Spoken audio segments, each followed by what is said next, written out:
Subdivision, as we do this work, is critical, that you are able to not only feel the pulse, but also feel and even articulate, even verbalize the subdivision at hand. This is critical.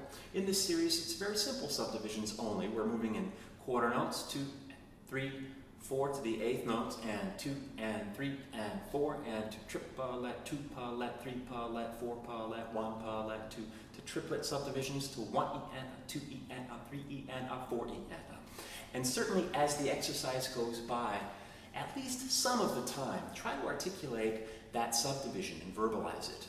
If you're a saxophone player, play this stuff on saxophone. Also, step away from your instrument and sing it, and speak subdivisions. Very commonly in musicianship classes, ear training classes in college, you're forced to sing. Why? Singing ensures a certain level of connection, particularly when you sing and speak the subdivision. If you're able to speak the subdivision, then clearly you're able to think it, and you're getting closer to feeling it if you're not already feeling it.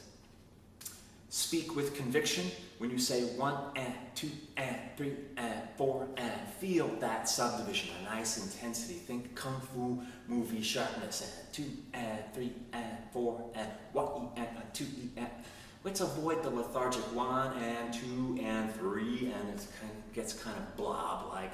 It does not really get at the beginning of the articulation as intimately as I would like to ask you to do.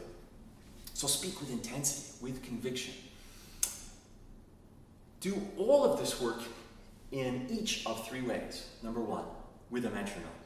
Clicking, you reference that pulse, you play the subdivision at hand against or with that pulse. Number 2, with a highly subdivided drum groove, we've got a number of things available through GarageBand. There are other play-along files available at the website.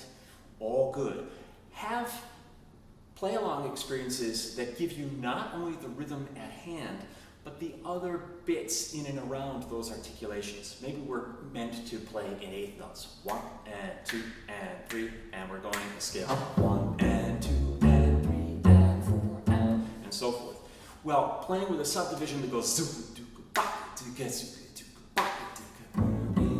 and playing along within that context where you're playing the eighth notes and you hear GarageBand playing the 16th notes in between, I believe that deepens your sense of groove and just where your eighth notes fall. It's more, essentially it's more points of reference, more data against which to measure your choices. Thirdly, practice all of this stuff with no accompaniment whatsoever. Think as though you are the drum groove. Think for yourself. 1 and a 2 and a 3 and a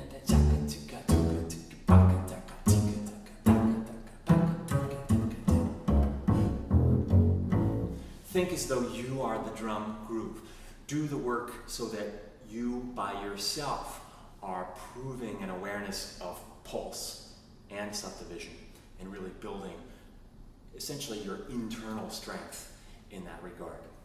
Duration matters. I'll ask you to play quarter notes and at times, for example, and you can play them as da, dee, right? As full legato length quarter notes, or da, dee, as though they've got staccato markings on them. Both are good.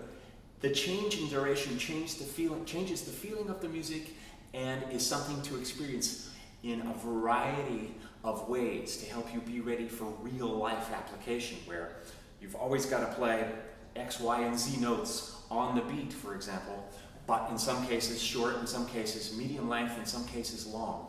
The feeling matters. I've had experiences with students where as we change the duration, so too changes where they'll place the note. In some cases, getting shorter, the student has leapt ahead and rushed a bit. And so we want to build awareness and control in that regard as well.